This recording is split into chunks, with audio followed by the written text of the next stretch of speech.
Hai, welcome back again guys. Nah, di video kali ini mari kita review drama Chimera episode 15. Ini dia.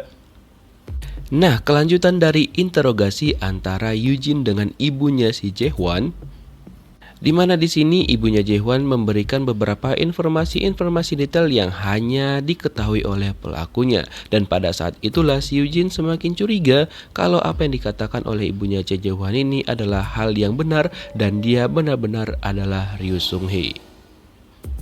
Dan pada pembicaraan itu, ibu Jae-hwan juga menjelaskan kenapa dia melakukan hal tersebut kepada orang-orang itu dan kenapa juga dia tidak melapor ke Pak Pol. Karena dia sudah benar-benar tidak bisa mempercayai orang lain lagi. Kalaupun dia seandainya ngelapor, bahkan bisa jadi dialah yang akan menjadi korban selanjutnya. Dan ibunya Jae-hwan juga mengatakan bahwa orang yang merupakan target terakhir dari Chimera adalah si Sehun-tae. Karena dialah otak di balik semua ini dan dia adalah orang yang memerintahkan untuk melakukan hal tersebut. Kemudian Mbak Eugene pergi menemui Jae-hwan dan dia pun mencoba untuk memberitahukan semuanya kepada Jae-hwan tentang ibunya dia. Dan dia pun memutarkan rekaman video pembicaraannya dengan ibu Jae-hwan dan setelah melihat itu Jae-hwan benar-benar terpukul banget dan dia shock berat dan dia juga hampir tidak mempercayai apa yang dia lihat. Kemudian dia mencoba untuk mencari di mana keberadaan ibunya, tapi teman-teman rekan setimnya tidak ada yang memberitahukan di mana ibunya berada.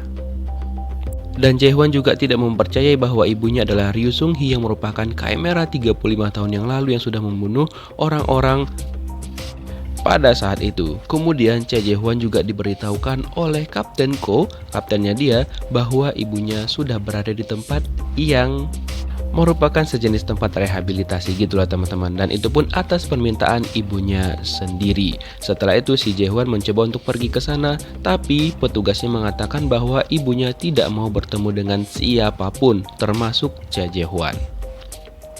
Walaupun Jae-hwan mencoba memaksa, tapi gimana lagi, dia tetap tidak diizinkan untuk bertemu dengan ibunya dia pada hari itu.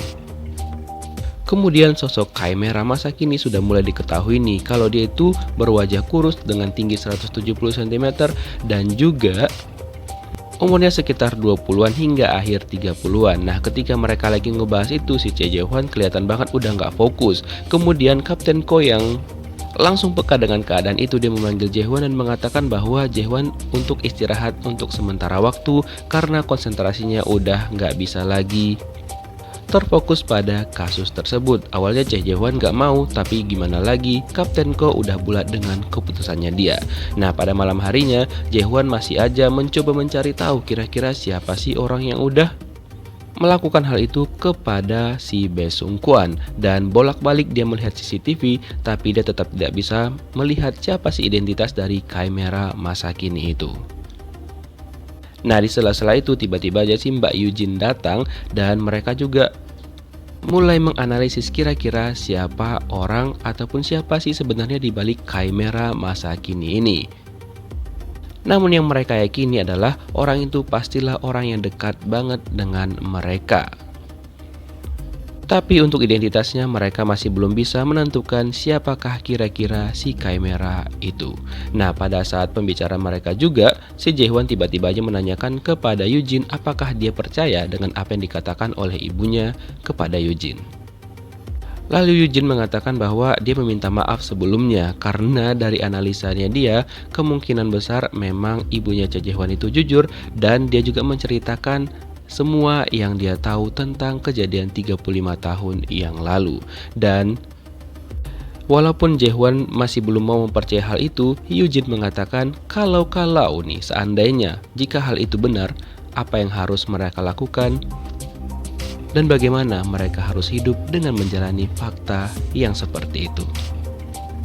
Keesokan harinya Jae-hwan tetap berusaha nih untuk bertemu dengan ibunya dia dan akhirnya dia diizinkan pada hari itu. Dan ketika dia masuk ke ruangan ibunya, sama sekali ibunya tidak merespon dan juga memiliki wajah yang datar banget. Ketika itu Jae-hwan berusaha untuk mengajak lagi ibunya bicara, tapi ternyata ibunya ingat kalau orang yang ada di hadapannya dia bukan Cha Jae-hwan, tapi adalah si Seo-hun-tae. Oleh karena itu ibunya langsung histeris dan mengatakan bahwa Seo-hun-tae ini adalah orang yang benar-benar jahat banget dan sudah menyuruh orang lain untuk melakukan hal-hal yang tidak baik. Di sini Jae-hwan mencoba sabar dan menenangkan ibunya dia, walaupun ibunya sudah benar-benar udah nggak terkontrol lagi emosinya pada saat itu. Ini benar-benar salah satu scene yang cukup sedih sih. Gimana dong? Bayangkan ibu kalian menjadi seperti itu dan kalian harus bertindak seperti tidak jadi apa-apa. Setelah itu Jae-hwan pergi menemui Lee Jong-yeop dan mengatakan bahwa ibunya lah si Ryu Sung-hee yang merupakan Chimera 35 tahun yang lalu. Nah, Mimin yakin sih di sini tuh sebenarnya si Lee Jong-yeop mendengarkan apa yang dikatakan sama Jae-hwan, cuma dia pura-pura tidur aja.